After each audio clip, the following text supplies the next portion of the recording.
There's a dog just appeared between my legs. How come the dogs are in here today? Don't know.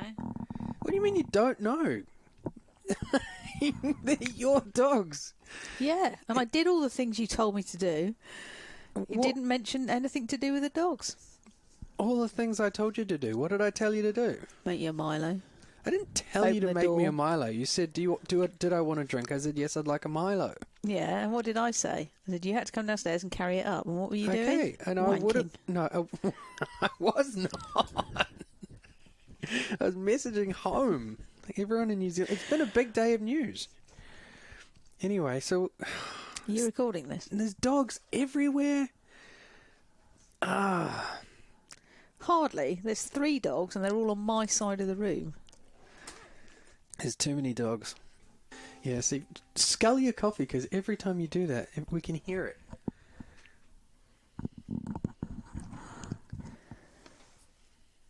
Get me a straw.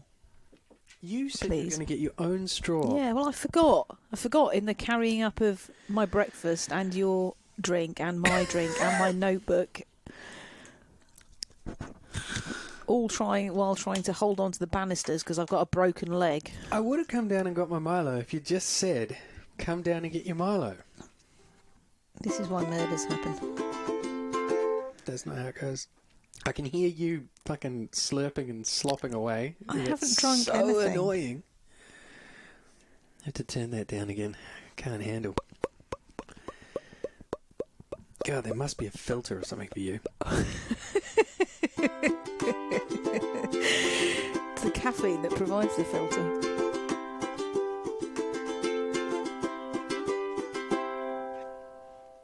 I still got it wrong. This is the story of a man from New Zealand and a woman from England stuck in lockdown together. This is day 4 in review. Good morning. Good morning. Good morning. Good morning. Oh, what? You just I don't you know. can't just sit there staring at me. Okay. That's not how this I works. thought you had something lined up to say. No, I didn't. What do you want to talk about first? Movie review, going to work, or shopping? Well, there's heaps of stuff we need to talk about, isn't there? Okay. There's so many things that we need to cover off. Not least of all, the fact that the entire world seems to be now going into lockdown. Yeah. So, in the course of 24 hours, New Zealand has decided to go into full lockdown. So, their Prime Minister came out last night and said they were going to go to level 3 because New Zealand has this 4-level system. So, New Zealand's going to go to level 3 for 2 days. And then as of Wednesday, they're going to level 4, which is their top level. Yeah. Which is nobody leaves the house. Yeah, it's a full lockdown, and they're going to try and do that for 4 weeks because New Zealand, I think, now has, or at the time that they made that announcement, New Zealand had 100 cases. Yeah. And since they made that announcement, it's gone up to 150. So the exponential growth curve is starting to kick in. Yeah. I think they absolutely made the right choice, and that without question, it's the right thing to do. Yeah. And hopefully Yeah. they'll get ahead of what we're going through. Yep. And they'll be able to nip it in the bud. And That's it. Shut it all down as soon as possible. yeah. Minimises the contact. Basically, yeah. It's definitely the right call, New Zealand. We should have done it weeks ago. So hopefully after 4 weeks, New Zealand will totally be on top of the virus. They'll have all of the cases and all of the points of transmission covered, and they'll be able to say, well, we know exactly who has the virus and where they are, and we can open the country back up and we can go back to having a normal It's life. really interesting, actually. When you look at the official stats page, it gives each case a number, and it says, that it's a man or a woman or whatever their age is, and then it says where they've been. So,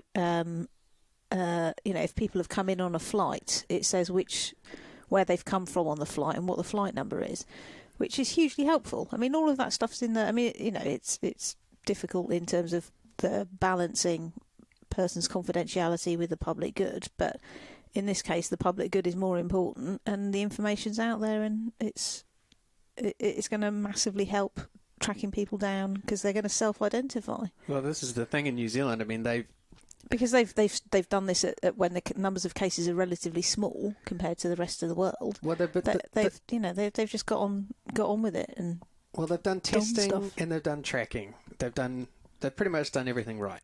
So, yeah, hats off to them. But then last night here in the UK, we had a State of the Nation address. Essentially, we had the Prime Minister come on for a pre-written speech. Delivery straight to camera, not his. I don't know. It's definitely an auto cue. So because I don't know what I was doing, but I was doing something at the kind of 5 o'clock time when they normally do the press conference with him and his sidekicks, his buddies. Did that happen yesterday? Because if it did, I missed it entirely. But I did get I don't know, 6 o'clock or something. I got an alert from the BBC app to say that there would be this State of the Union address at 8:30. So I set an alarm to watch that. But did the him talking with his dynamic duo happen yesterday? I can't actually say. Yeah. Yeah. Okay. But at 8:30, came on TV and said, "Hey, you guys are not taking this seriously. Yeah. We're going to lock the country down." Yeah, which he had kind of given us a spoiler for the night before. He said they were going to look at it for 24 hours and then review. So, I mean, possibly it was always on the cards, but I think ideologically he really didn't want to shut the country down. No, and actually his choice of words, he didn't say lockdown. I don't think he said lockdown. Well, no, he doesn't want to. He's all about personal liberties and what have you. So, well, the Conservatives had a big thing when in the early days of Labour, when Labour were doing things like trying to make our children healthy. God damn them. And there was a big thing in the press about nanny states and how the government was, trying to dictate what people ate and how they exercised and blah blah blah. It was an ab reaction to the eat your 5 a day and don't let your kids eat nothing but chocolate and sit in front of the telly all day. Yeah, it's an ideological thing, Yeah. and I think I would describe the UK as the home of loopholes. Like, in my time living in this country, loopholes are rife and everywhere. Everything is sort of, you can get around everything if you've got the money or the knowledge or whatever else. Like, it really is ridiculous. And we've seen more of that today because they brought in quite stringent measures last night, the government, in terms of locking us down here in the UK. And but I pointed it out on Facebook because I've been whinging on Facebook about New Zealand locking down and how abysmal the government response had been in the UK. And my friend Dave had this to say on one of my Facebook posts when I said the UK had been locked down. He said, nope, our borders have still not been closed, there aren't enough police to enforce the recommendations, and people are still allowed to go to work if they can't work from home, even if their work may be completely unnecessary. This is not what I would call a full lockdown. Yeah. So there's loopholes galore, and we've seen that today with certain businesses which are staying open. Sports Direct is calling itself an essential business and trying to stay open. There's a pet supplies store which is calling itself an essential business. The pets thing I do agree with because what? Why? Because it's just pet food. They don't sell pet food. You can get pet food anywhere. They shouldn't be open. No. Because you can get cat and dog food in the supermarket, and the supermarket is staying open, so that's fine. But anyone who's got a tropical fish, caged birds, reptiles, amphibians, anything like that, you cannot buy their food in the supermarket. So anyone who's got pet frogs or pet lizards or bearded dragons or snakes, the only place you can get their food is in pet shops. So that's why the pet shops are staying open. I mean, you've opened my eyes to a world of exotic pets that I didn't know existed in the UK. Because so many of those animals you're not allowed to keep in New Zealand. It's completely illegal. And here you guys are just like, who cares? Well, you have them in the wildlife. Fill your boots. Yeah, you have them out in the wild. Get your snakes. Yeah. Stick them in your house. My niece has got pet snakes, pet frogs. I mean, if pets at home shut down, then I don't know how she would feed them. Oh, man. I mean, some of these things live on live locusts. You can't. It's not like you can freeze a locust and stock up on them.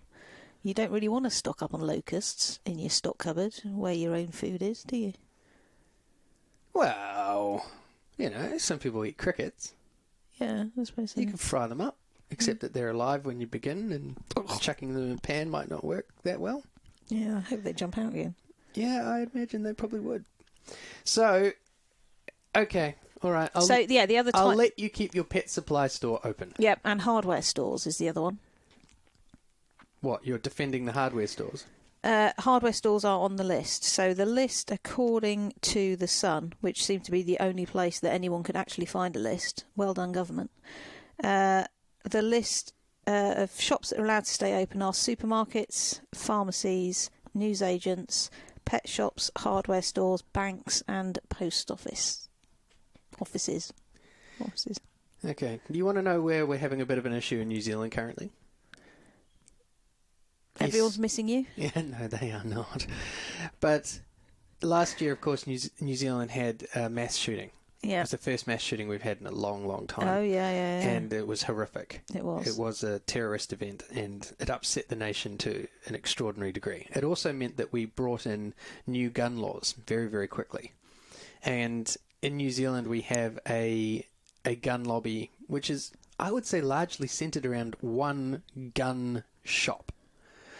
And that gun shop has been able to open numerous enterprises around the country and, push the idea of gun ownership and gun rights and all this other nonsense. Anyway... is it sponsored by Americans by any chance? I believe they have certain affiliations, but they had lines out the door yesterday once New Zealand announced its full lockdown was coming. Which I just think is just the most batshit thing. That's really sad. Really, really sad. It's really, really messed up. Like, it hurts my brain that all these people would rush out and buy guns and ammunition. I mean, there are hunting clubs in New Zealand. There are animals to hunt in New Zealand. Animals that shouldn't even be in New Zealand. They were all imported. But, you can go out and hunt, and to a certain degree, especially rural people, can feed their families. Yeah. I get that. But these idiots are going out to buy guns for unknown reasons. Reasons we can only speculate on. And it can't be any less than being assholes. I think that's one of the things that's really, really got under my skin in regards to this entire pandemic, is it's shown us just wall-to-wall assholes. Yeah. And how terrible we can be as people. And rushing out to buy guns in New Zealand during a pandemic, it just breaks my brain. It makes me so upset. So upset. Yeah. It's see, the thing is, yesterday, I went to bed. I put a post again on Facebook, basically, I'd been active across social media asking the New Zealand government and people in New Zealand to put pressure on the New Zealand government to go to level 4. Yeah. I've been quite vocal about it.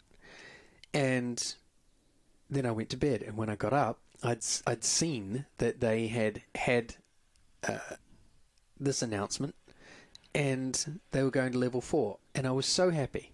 And I almost cried. I was just lying in bed, picked up my phone, I read that message, and I almost cried. Like, I was so happy. And then at the other end of the day, I see this bloody article about these absolute idiots lining up outside a gun shop. Like, just the absolute opposite ends of that emotional scale. Like, just upset to upset. Like, so annoyed. Just, oh man, it really gets me. It really, really winds me up. Yeah. Anyway. Do you know how windy uppy you are? How? The two of the three dogs can't take their eyes off you while you're talking. I am quite animated at this time. They are glaring at you. Ready to leap to my defence if you're upset. Involves you throwing your pen at me or something. As if, I think it's more like TV for them, isn't it? Just watching me gesticulate. Like, free show. Anyway, where were we up to? I was having a bitch and a whinge, and I've gone off on a huge tangent. Yeah. Bring us back, Mary. Right. So I told you what things were being open. Shall I read you the official thing of what's shut? If I can find it on my phone. I would love to know. What is shut in the UK?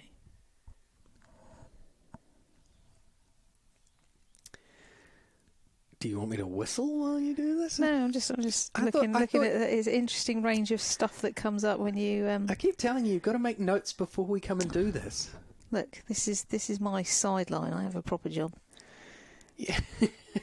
Well, you know, you could look it up before we do, so we're not just sitting here with mics in front of our faces while you look at your phone.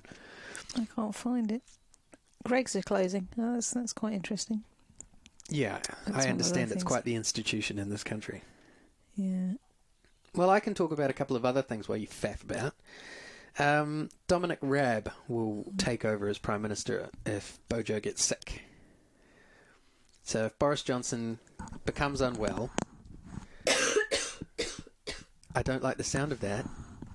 That's my cough for the day. Yeah, I I'm don't allowed like... one before he starts wetting himself. Not a fan. So yeah, Dominic Raab would take over. They finally decided to postpone the Olympics. Have they? I hadn't heard that. Yeah. Okay. Because they were Well, I found my list. I'm ready whenever you are. stuffing around on that front. They really, really were. Yeah. They were In denial about it, I think. absolute denial. Now, Although in Japan's defence, one of my colleagues is out there at the moment on holiday. Flew out before all this started for a prolonged holiday. Is due to fly back, leaving Japan on Thursday. Not sure whether or not he's going to make it because of the flight situation. But anyway, he says in Japan actually things are fine. You know, people are calm. You know, they're being careful. They're taking all the appropriate precautions. But actually, the number of cases and the number of deaths, tiny. They're just geared up for this. Yeah. They're, you know, culturally and infrastructure wise, they're you know they know what they're doing. Well, a lot of Asian countries were able to prepare for this pandemic because they had to go through SARS. Yeah, And true, a lot of true. the rest of the Western world didn't go through SARS, and so didn't have this level of preparation. I mean, in Singapore, they've got actual quarantine chambers ready to go and to stick people in, and they've used them to great effect. Yeah, But they that's look like hotels, don't they? We Yeah. saw a snippet of a thing on the BBC of somebody being interviewed from one, and you know she had pictures of her family up on the wall behind her, and yeah, it's very nice. Looked very nice. in terms of the Olympics, the issue isn't that, you know, Japan's coping. Yeah, it's everyone flying into it. Well, it's not just that. Like, how do these athletes train leading into the Olympics? Yeah. You know, they can't train. And so it would be a really substandard event with a lot of substandard performances. I think you'd see some outrageous upsets, which I don't necessarily mind in sports, but these are these people's careers. They train for this cycle, you know, very seriously. They plan ahead, Oh yeah. you know, 4 years in advance. 8, 12 years ahead. You know, yeah. or have been training since they were a child, building up to this single moment, you know, and then they weren't allowed to train and then they show up and stuff it. Like, it's just too, just too serious. And the other side of it is many of these athletes could be infected anyway and could just show up in Japan, and the pandemic could, you know, sweep through the athletes' village and then continue through Japan. Like, it's just, I couldn't believe that they were even considering, you know, continuing with it. It did not make sense to me in the least. So I'm quite glad that has been postponed as well. Although, you know, as someone who likes to watch sports, the sudden lack of sports to watch is hard to take. Like, if you're going to be locked in the house for these endlessly long periods, you want to be watching sports. We should find. I'm sure it's on YouTube somewhere. We should find the I don't know, the 1980. When would it have been? 1988 World Cup or something, and rewatch it. Is there a World Cup? World Cup of Football. what? No, I'm not watching soccer. Gross. Anyway. Well, let's face it. You could rewatch a cricket game. Yes. But you know, it could last you all the way through the shut down. with any luck.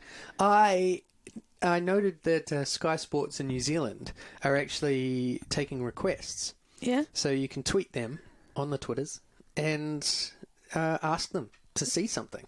To replay something. Yeah, from sporting history. Okay. And they're taking those requests and putting them on the air, because what else are they going to do? There's no live sport. Well, they're still going to bill you for it, aren't they, the bastards? I mean, the Australians were quite slow to shut down their major league sports. The Australians really didn't want to. And a lot of that's tied into the fact that the financial situation of many of those competitions is tied directly... What the hell? Is tied directly to... gate, and the broadcast contracts, so the revenue that they earn through their broadcast contracts is it's only valid if there are actual games going to air.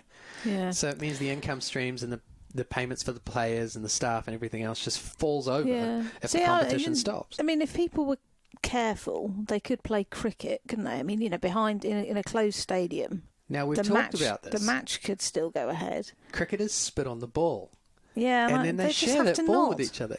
That takes away a huge element of the game. They can't do it. Good. It's a great leveller. They're all going to have to. Leveller. Yes, it is, because they will all not be able to spit on the ball, so we'll all see what they're like without the ball spit. It's not like these are one-off games. It's not the Olympics, is it? It's just a cricket match. Oh, shut up. That they can replay. If it's a league game, they'll replay the same team next year and they can spit on the ball. It's not the end of the world, but it would be. Well, I think they could have carried on doing. I honestly don't think games they could. Without ejaculating over each other and spreading viruses. They don't ejaculate all over each other. Your idea of cricket is not how cricket works. No, my idea is much more exciting. I would watch my cricket. I would not watch your version of cricket. Ejaculate flying in all directions. This is a great game. I like the bit with the ejaculate. And now what happens? He's got a little bat. No, he's putting it down. He's got some other business to contend with there. Oh, this guy's holding the ball. He's just put it down. He's put the ball down on the ground, and all of the fielders now are busy in the outfield. The crowd are cheering. They're loving this. And game over. The umpires now taking the samples from both teams, and it's Bangalore. Bangalore have the greatest amount of semen. So well done, Bangalore. I just love cricket. Love it. Fuck's sake. Anyway, Well, why have they spit on the ball? to make one side shiny so the ball moves in the air. Well, can't they just rub it on some butter or something? I mean, it doesn't have to involve spit. Well, the thing is, they're all sharing that ball anyway. So what you have to do with any of those kinds of sports competitions is you have to take everyone into isolation for at least 2 weeks. You have to make sure that they're all clear so that they, you can say that everyone's free of the virus. And then you would put them into a lockdown situation, wouldn't you? Within the same sort of stadium or complex. And that's something that the rugby league competition in the UK was looking at. You could run it like a Hunger Games. You could, put them in the stadium at the start and not let them out again, because then you wouldn't have to do the whole quarantine for 14 days beforehand. Well, you'd have to, once you brought them together, you'd have to quarantine them anyway. Otherwise, they'd just all give it to each other. Yeah. And in your version of cricket, they may well all give it to each other. No, your version of cricket is the one with the spit. Stop fiddling with your Oh, sorry, microphone. I need We a can coffee. all hear that. Stop it. Such nonsense. We should never record another one of these in the morning just so that you can't constantly fiddle with your microphone to drink your coffee. Well, we need to do it at the end of the day then. Review the end of the day at the end of the day. Yeah, but then you sound dead to the world. Because I'm tired. Yeah, exactly. Yeah. We need a happy medium, which isn't lunchtime because you have work today. Yeah. Which is just in the form of a phone conversation? Teleconferences, yeah. Yeah. So Doing some stuff. doing some stuff, doing some spreadsheets, doing some teleconferences. Yeah, well, until they come up with something that's, useful, trying to manage crises that haven't started yet doesn't take precedence over managing the crises that's today. So Something to do. yeah. And I know you love your spreadsheets. No, I don't. You do. You are spreadsheet crazy. I don't know anyone who's better. Oh yeah, I can do it. I've got that, but I'll be honest, my skills are rusty, very rusty. Well, I used to be able to do formulas without using the bar at the top. I just type it in because I knew what I was doing. But I haven't engaged with spreadsheets for quite some time. But I know you love a spreadsheet, and I know you love some. Love them. And I know they're very you love useful tools. some stock rotation. That's totally your thing. Yeah, but stock rotation. my friend Sarah, I think she's one-upped you because we were talking recently about how you've been, prepping meals and planning meals and stock rotation. Here comes the serious space. She texts me. She says, "Did I tell you about my food spreadsheet? Listed all food perishable within 1 month, separated by category and in order of use by date, then filtered for the next 5 days so I know what I can use first and plan edible dinners, etc." Yeah. Yeah, no, that is a very common practice amongst preppers. Personally, because I don't eat meat or cheese or anything that really goes off very quickly, I haven't needed to do it. I just need to keep whatever's tinned, and use it in date order. So you're not feeling competitive at all? No, I started to feel competitive when you said somebody had done something better than me. But, that's a whole level of exercise that I don't need to do. Okay. But speaking of work, I went to work yesterday. You did, yeah. Let's talk about work. And that involved leaving the house. Yep. Which was quite a big deal. We had And do you know what happened yesterday? For the first time ever, just before you left, you came and gave me a hug. I thought, oh, he's stressed. It's true. Yeah. It's true. I did give you a hug before I left the house. Yeah. Yeah. That's how stressed he was. I was tense, Yeah. to say the least. But we did have to have But quite we prepared, didn't we? You had a packed lunch, so you didn't need to go out. You should have taken some wipes and some antibacterial gel, but you forgot it. Was there some at work? Not exactly. I'll get to that. Soap. Okay, all right. Karen, tell your story. Well, the thing is, before I decided to go to work, we had quite a long conversation about whether or not it was worth going to work. Yeah.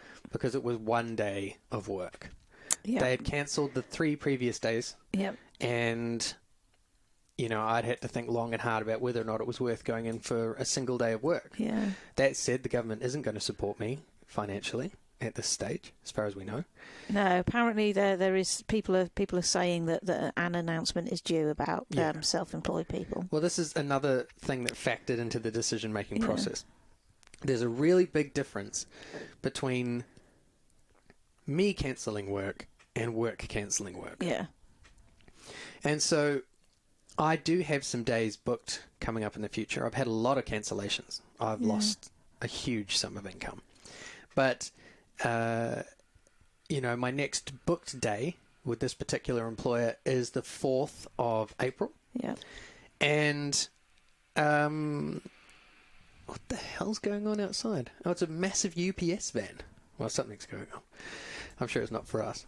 But, no, don't get distracted. Don't get up. Where are you going?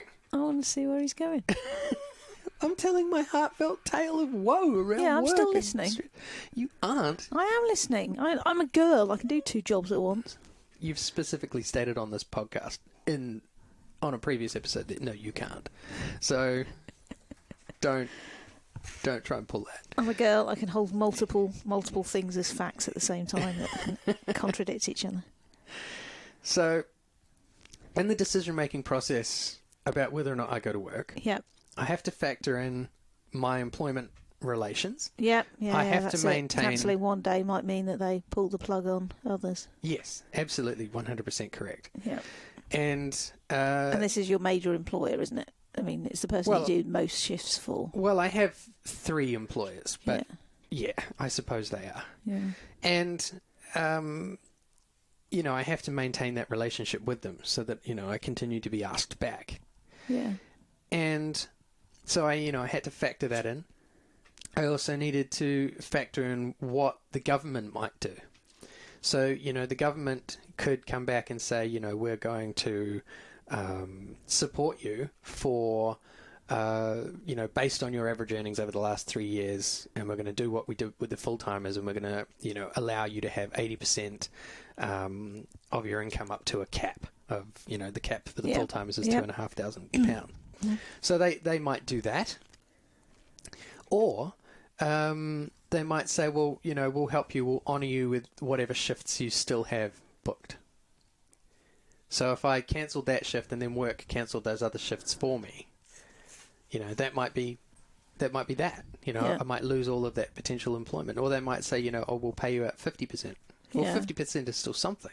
Yeah. So, these were all factors that came into the decision-making process. While I was still extremely, I did not want to go to work. I was genuinely scared, did not want to go. Work agreed to send a taxi to take me in and taxi to take me back.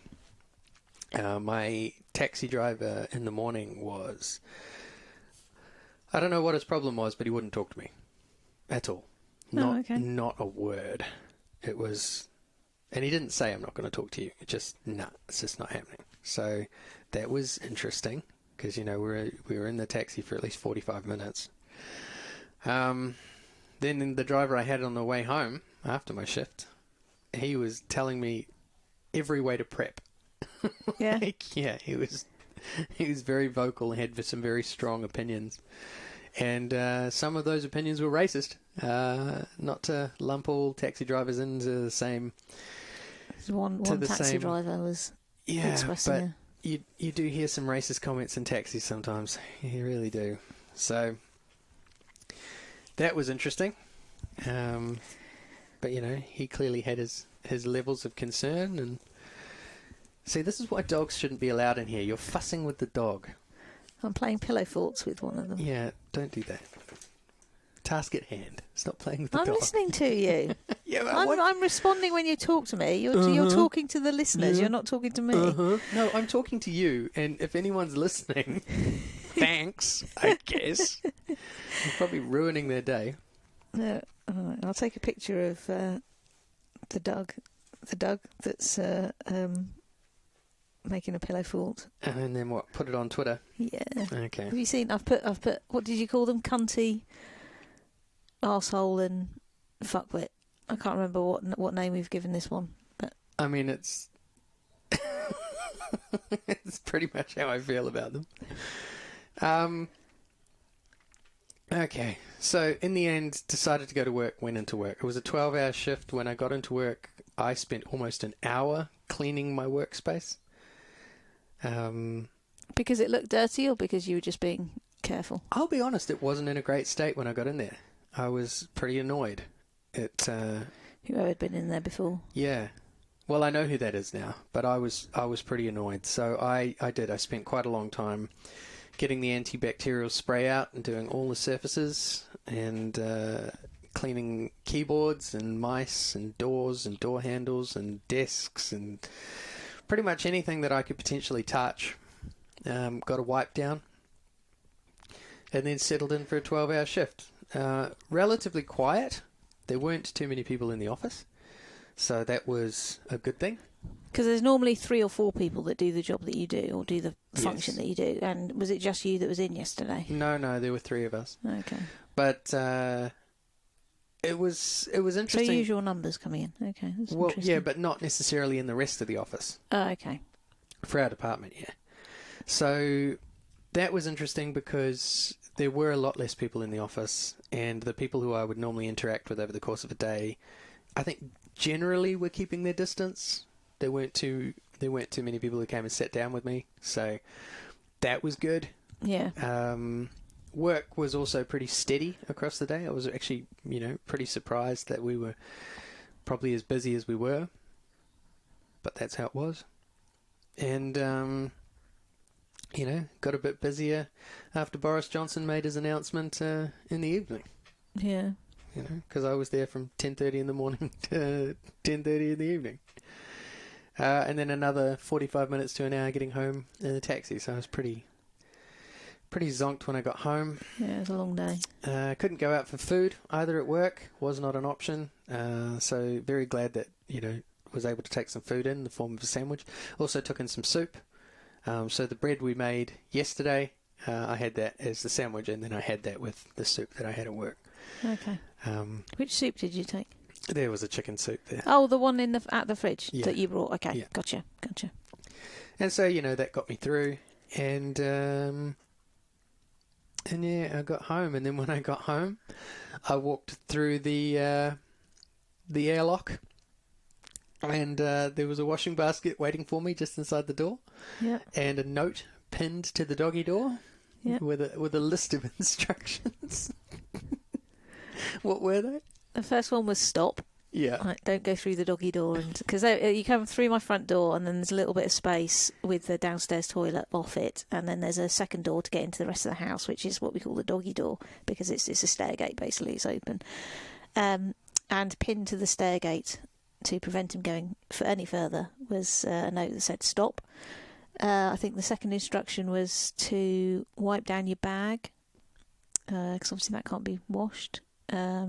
And there were antibacterial wipes that you were meant to take to work that were by the door.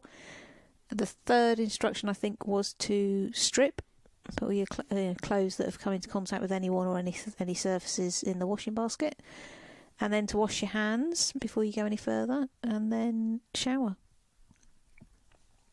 And that's what you did, isn't it? I did the naked run through the house. Yeah. Yes, I did. Yeah. So I actually thought it was kind of funny. I probably didn't need to do a naked run through the house, but I thought by that point I was so exhausted, I was so tired that yeah. I mean, you could have gone through in your underwear, because your underwear hopefully hasn't come into contact with any external people or surfaces. no, but I thought it would just be hilarious if I Yeah. ran through the house completely naked. So that's what I did. Yeah. So this morning, one of my jobs today is to put what you've worn in the wash. Well, I can do that. Okay. All right, but you've got to wash all the other things as well that are in Pardon? the basket. What other things? The other things that are in the laundry basket that could go in there with a... Okay, your job. So it was a tense day at work, and we did talk at length about the risk of me bringing the virus home, because Yep. as we've mentioned, we're both high risk people, and we still haven't looked up what your mortality rate is within your I demographic. don't want to. Don't you want to compare it to mine? What? Who's got the biggest chance of dying? Oh yeah, that's a fun competition. Well, I feel like it's worthwhile. If you've got Why? if you've got an extremely high risk, because my risk was 13%, it's high. So if yours was even higher, why should I be going out and risking bringing this virus back into the house? Okay. Anyway, but I've exposed myself now. Now we Yeah. have to sit through this period of however many days where the virus might be dormant, or I'm not showing any symptoms. Yeah, I think symptoms appear normally within 7 days, don't they? Yeah. So, So we have to wait and find out if I have been exposed and I have been infected, and see what happens. yeah. Have I been infected or not? What are you doing? Sorry. You chewing on your fingernails No. in front of the microphone? No, sorry. Yes, you were. I was... That's a shocker. You're so bored. You're so over it. You're so over it. I'm not bored. It's what I do when I'm nervous. Why are you nervous? Because we're talking about my chances of dying. Yeah. Yeah, well, it's not exactly a fun conversation to have, is it? Not feeling inspired or motivated. Well, I'm going to look your stats up today anyway. Okay. And yeah, we have to just wait and see if I've brought this bloody virus into the house. Yep. And whether or not I get shut in the bathroom to live.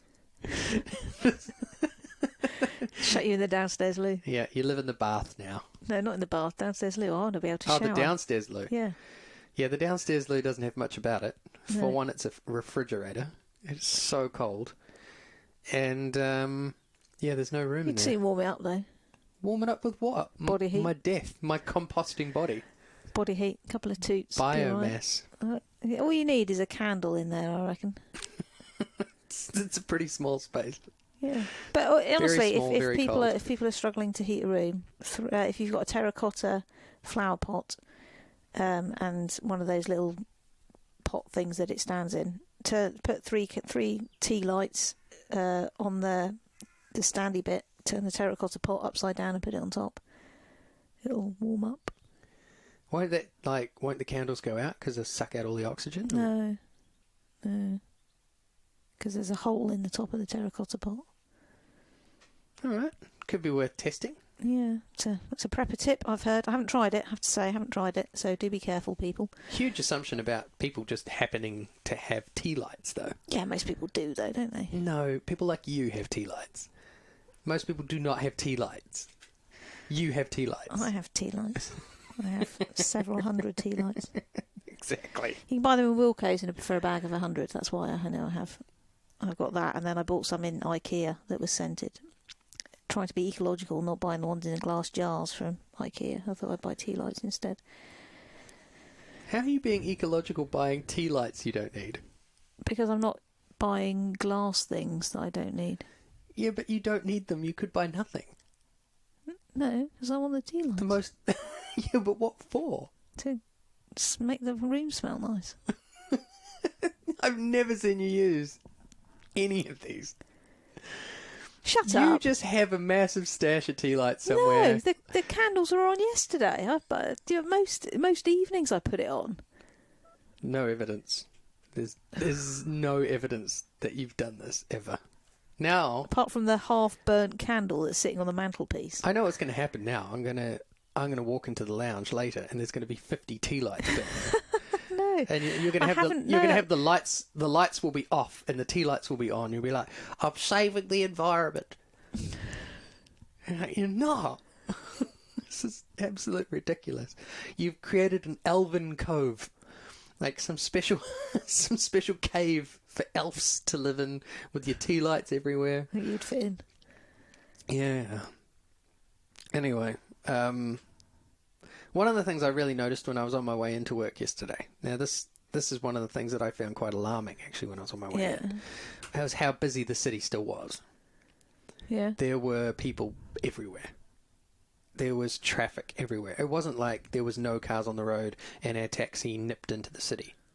It was an absolute crawl through a massive traffic to get to work. There were people everywhere. Wow. And I was just like, well, shit.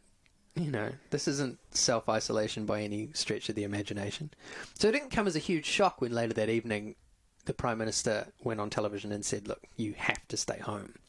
But by equal measure, I would be really interested to know if it's had any effect at all. Because currently the UK just seem to be ignoring him. Yeah. You know, and we've all tried to ignore him at one point or the other. But Every day and twice on Sundays. But, you know, I saw a lot of pictures from yesterday morning. The tube still packed. Yeah. You can't have You self-isolation on a can't social packed distance tube. on a busy tube. I don't know if other countries are dealing with this. That's the other thing. London is so much worse off, as in, you know, the stats reveal how bad London is compared to the rest of the country, and it's because London in particular seem to be ignoring the advice.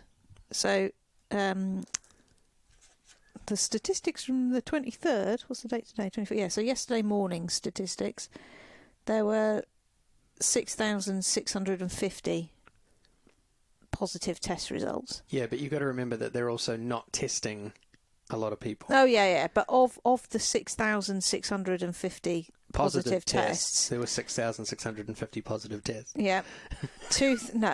Of that number, 2,433 were in London.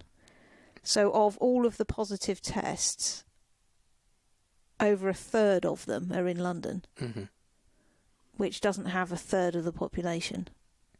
No, we are disproportionately affected. Yeah, because we're not socially isolating. No, we are not socially isolating. And, yeah, the government is trying to force that to happen now, but it's not necessarily happening. It's now who's doing three things at once? And stop talking. I'm not. While I've got my notebook out with the numbers in, we said we would do a couple of fact checks on things that we've previously talked about, so I'll do that now. I think on our very first podcast we talked about how quickly the numbers of infected were doubling, and there was discussion as to whether it was every 3 days or every 4 to 5 days. Mm-hmm. So I think we're both right in that the numbers were doubling every 4 to 5 days, but we need to bear in mind that we're not extensively testing. So I think, yes, probably there would have been doubling every 3 days, as you said, if we had an unlimited number of tests. The other thing that we talked about was, what was the name of the movie that was shot in the first person, and I can confirm it is Pandemic because I went back to check. Definitely like that film. That's a good one. Yeah, that was it, I think. What are you laughing at?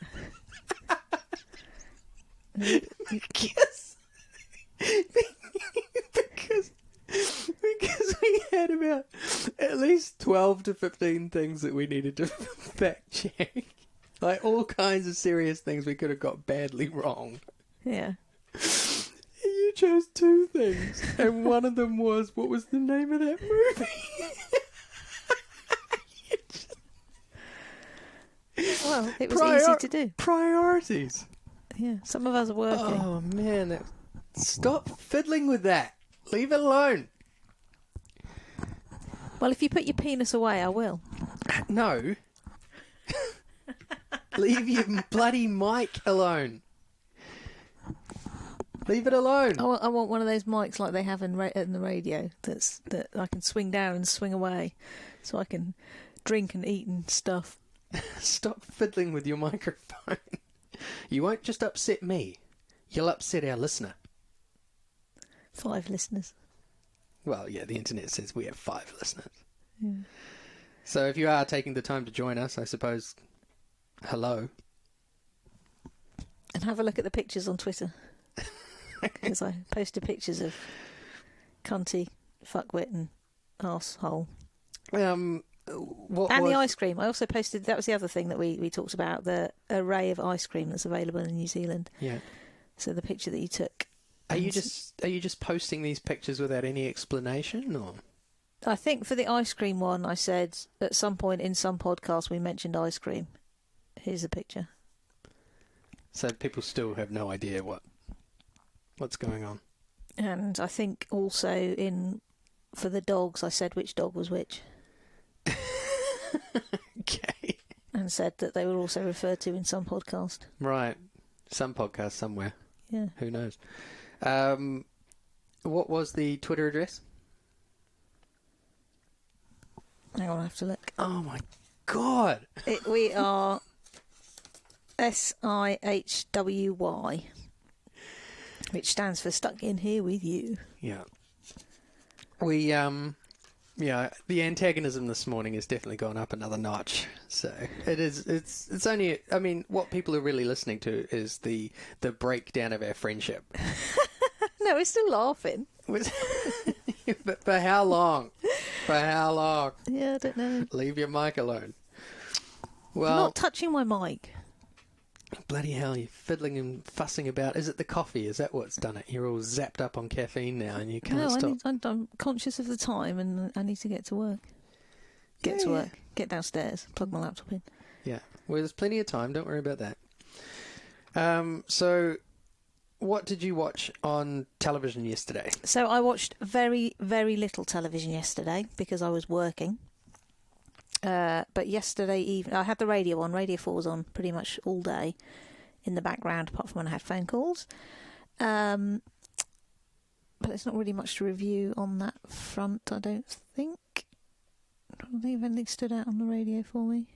The Archers is very exciting at the moment. They've got a modern slavery storyline that's tied into a big explosion that took place at the major employer, which is a hotel in the village. So yeah, that's quite interesting. I quite like it when the Archers. I mean, the Archers is you know, it's a small country village kind of thing, which is very much where I grew up, and nothing exciting ever happened in the small country village where I grew up. But they make lots of exciting things happen occasionally in the Archers. And modern slavery is quite a topical twist, I thought. They haven't mentioned COVID yet. because obviously it's recorded 3 or 4 weeks in advance. But yeah, do tune into The Archers. It's interesting. The one movie that I watched, which was yesterday evening, I can't remember what it's called.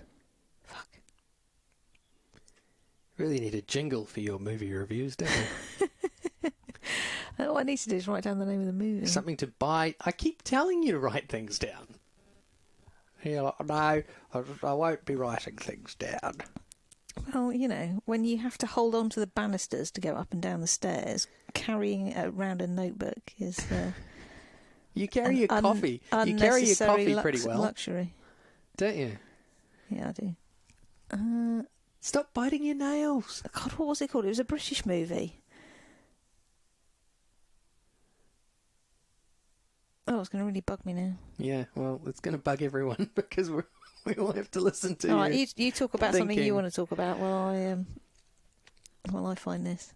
Well, I mean, I was in a different scenario yesterday. So I was limited. I watched some of the news broadcasts on TV when I could. Otherwise, I was fiddling around on computers and watching a couple of YouTube channels. I suppose some YouTube channels that I find quite good if you want to burn up some time on YouTube. I really like OSW Review, which is basically old school wrestling from the 80s, with 3 Irish guys reviewing old school wrestling, and I find that quite entertaining and quite funny. They bring a lot of facts and actual figures and research to the table, something that we seem to be incapable of, and they make it really interesting. So they don't just talk about the wrestlers and stuff. They talk about the story arcs. They talk about what changed. They talk about what wrestlers were on drugs, who was sleeping with whose wife, like the whole thing. It's really, really interesting and quite entertaining. And they do it in lots. So they follow, story arcs. So I'll use Hulkamania as an example. I think the first episodes are all about Hulkamania before they move on to other elements of wrestling history and folklore. But yeah, really entertaining. Great way to burn time because those big wrestling pay-per-views are like 3 hours long. So, these reviews aren't quite that long, but yeah, quite entertaining. Better than cricket? Not necessarily, but yeah, that's OSW Review. Another one I really like is Fully Charged. So that's Robert Llewellyn from Red Dwarf. Yep. He plays Crichton on Red Dwarf. That's the thing, we went to the show, didn't we? That's right, and I'd actually got enough tickets to go again this year. Oh. But, of course, it has been postponed. Yes. But that was quite end of October, beginning of November, isn't it? Now. Yeah, but that was quite an exciting day out when we went because we got to ride in Teslas and they did launches. I still can't get over that they had a car show at a venue that didn't have any car charging points, though. Electric car show at a venue that didn't have any electric car charging points. But, yeah, I think they've fixed that. Good. I hope so. I'm pretty sure that change is coming. But yeah, Fully Charged on YouTube. Quite entertaining. Although one of the presenters recently left, and I'd love to get to the bottom of that story. Oh right, which one went? The other fella. I don't know names. See, I don't know the names of the movies. Now, you should have written it down. I should have written it down. I've never thought to write it down. I didn't think I'd be in this situation where I was having to explain myself. But essentially, Fully Charged up until very recently just had these 2 presenters. Yeah. And he's decided to leave, or something's gone wrong there in that relationship. So maybe we could ring them up. That's a shame. Really. That's a shame. Well, unless it's a positive reason why he's left, and he's got other. Well, he had very streams, revenues. Well, he had very good good car knowledge. Okay. That's the thing. So I thought his videos were very good, and I'm sure he won't stop making videos on YouTube. Maybe he's branched out to do his own thing. But I'll look into that, and maybe we can come back to it. Okay. Another one that I quite enjoy is an Australian one called Mr. Sunday Movies, which maybe you could spend some time watching. Might help you with your movie reviews.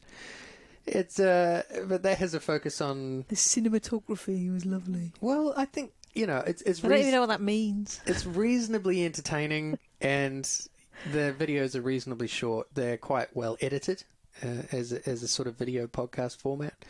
So, they talk about Marvel movies and Star Wars and various other bits and pieces. It's quite good. They also talk about rubbish films. Yeah. And there's no question that there's plenty of rubbish out there based on the reviews we've already done. It's just absolute trash. Wall-to-wall trash. And finally, my my last recommendation in terms of YouTube channels. So far we've had OSW Review, Fully Charged Show, Mr. Sunday Movies, and the final one I'm going to pitch is Davey 504, which heaps of people would have heard of. He's a bass player from Italy, whose content, again, very entertaining, really well put together little YouTube channel about, well, it's sort of about bass playing and being able to play the bass. Sort of. Okay. He is very good. But, those 4 channels: OSW Review, Fully Charged Show, Mr. Sunday Movies, and Davey 504. Okay. If you're desperate to kill some time, that is a great way to kill some time. Okay. Well, you should tweet the links to those channels to make it easy for people to find them. Yeah, except no one's following us on Twitter. Well, maybe they'll start. Maybe they'll start. Maybe. And maybe that will pour their way back through our mini tweets to find those links. Photos of dogs and ice cream. All Sounds right. like a perfect Twitter account to me.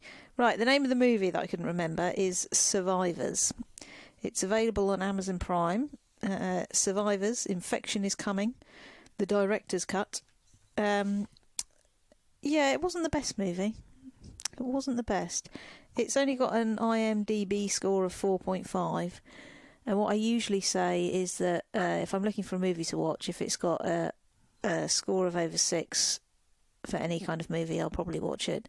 If it's got a score of over 5 for a zombie movie or apocalypse movie, then I'll probably watch it because I've exhausted all of the zombie apocalypse movies that are over a 6. So this was one of the kind of like, I was in two minds whether or not to watch it.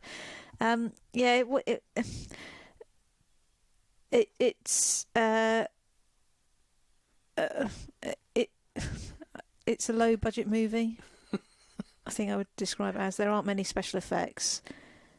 The thing that I found kind of quite hard while watching it was that it's one of those movies that flashes backwards and forwards in time, like not time travel. I mean, it jumps backwards and forwards in the kind of chronological order of events, and that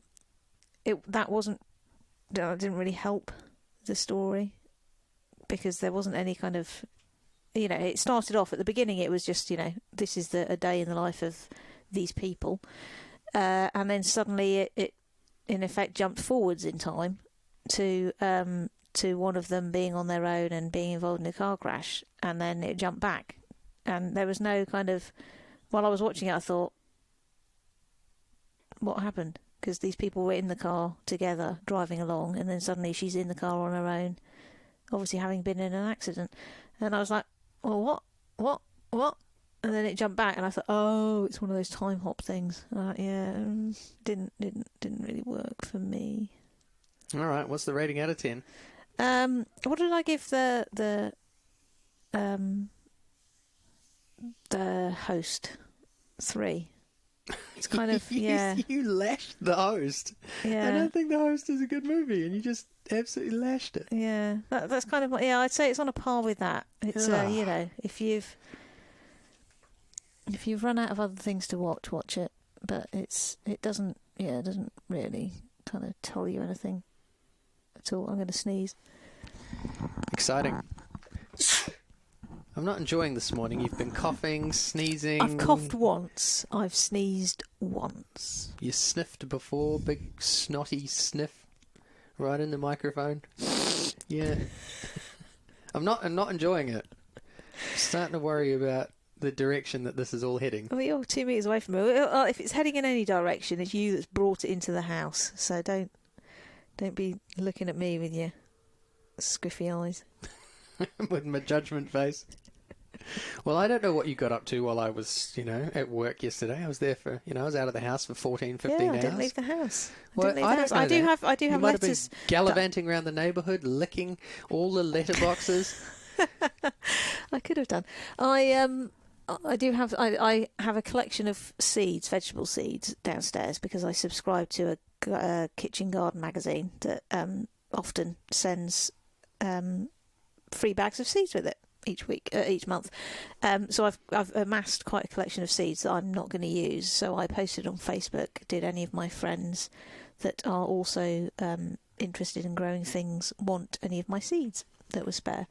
And a few people said yes, they did. So I split some packets of seeds between the number of people that have said they wanted some, and hung on to a few myself. And they are downstairs waiting to be posted. So at some point, yes, I will need to go out to the post box. However, the thing that is stopping me from going out to the post box, and stopped me yesterday, is that one of the neighbours has parked their car across the footpath, and I don't think I'll be able to get my mobility scooter out around it. So I don't really want to go and knock on their door because I don't want to have any interaction with any people.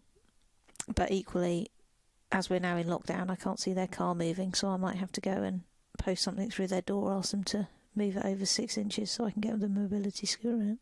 It is quite ridiculous where they park their car, because it's essentially on your front yard, and right across the path where you would drive the mobility scooter out from behind the house. And I've got a big poster up in the window saying, "Please don't park on the path. Wheelchair access required." Yeah, but it's not even that they've parked on the side of the path. They're right up there.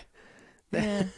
So the neighbours that park on the edge, just have two wheels just on the footpath. I can get round those. It's the people that literally park across the path, particularly the end of my footpath that runs the access to the side of my house, because it's going uphill. So on the mobility scooter, I need to build up some momentum to get going, and I don't have enough space to slow down and turn. So basically I'll be going at speed up a hill into the side of their car. It's interesting because no one was parking there a year ago. No one used to park there, and then somebody did, and then everyone just copied each other. Yeah, we've got some new neighbours, and the new neighbours, I don't know whether the people that were in the houses before didn't have cars, but there are more people trying to compete for the number of spaces that we have in front of the house. Yeah, there's certainly a lot more cars. There's no question about that. Yeah. But hey, it's London.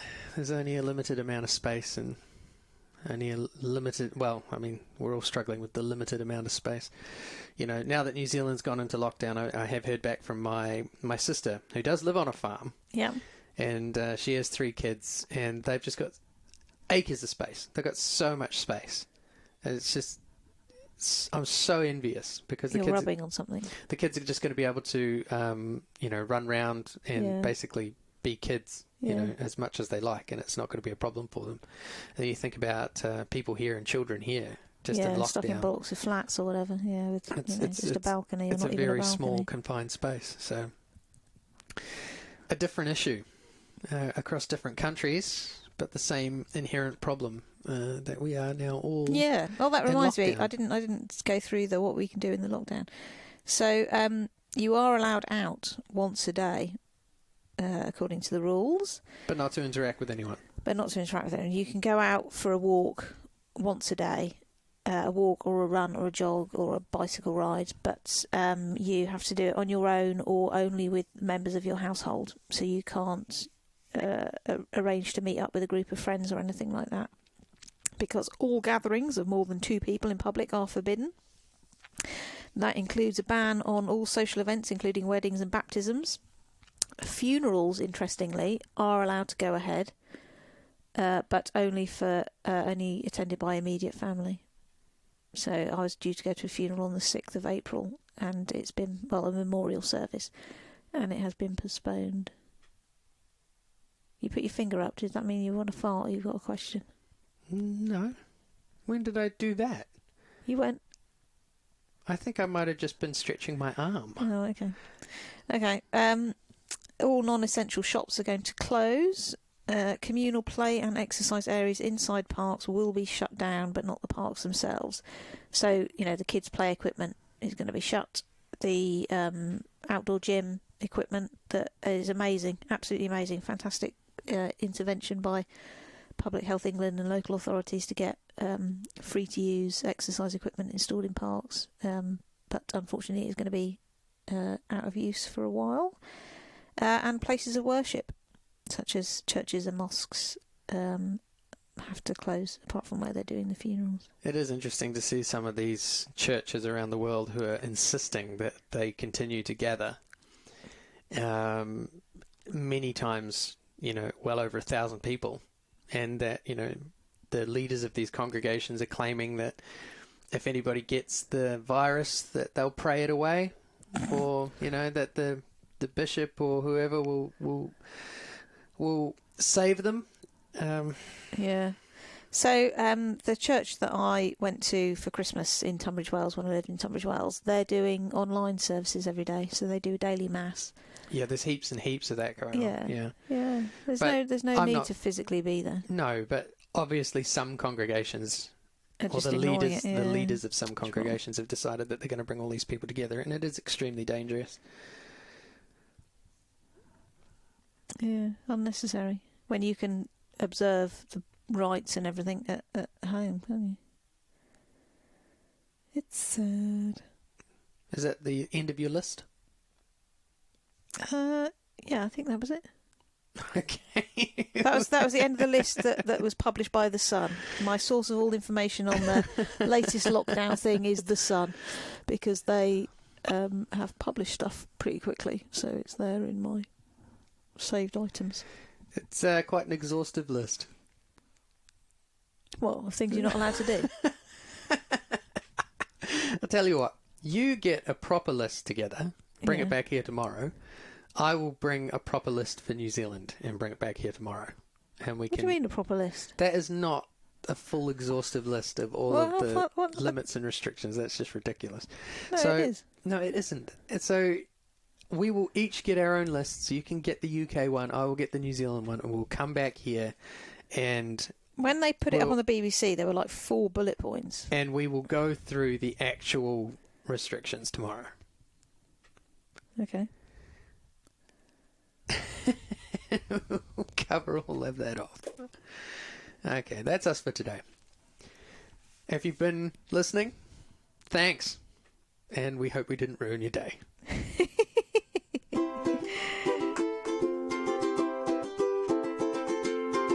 Day 7. Put money on day 7.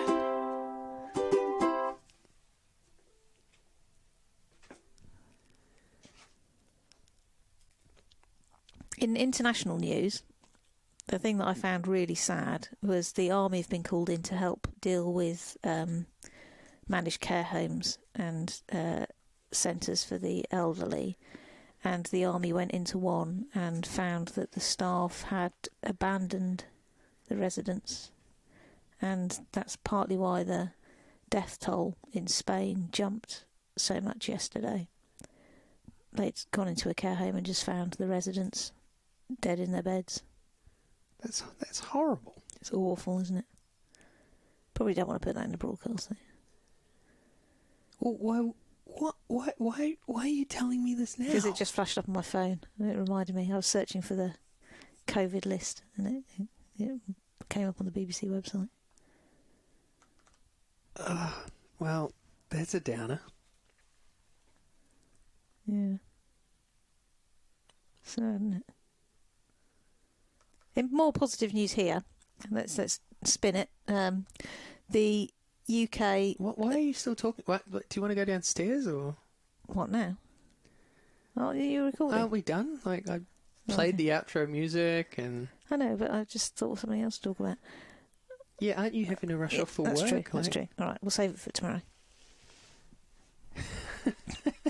Well, now what were you going to say? You have to wait for tomorrow. Save it for the podcast.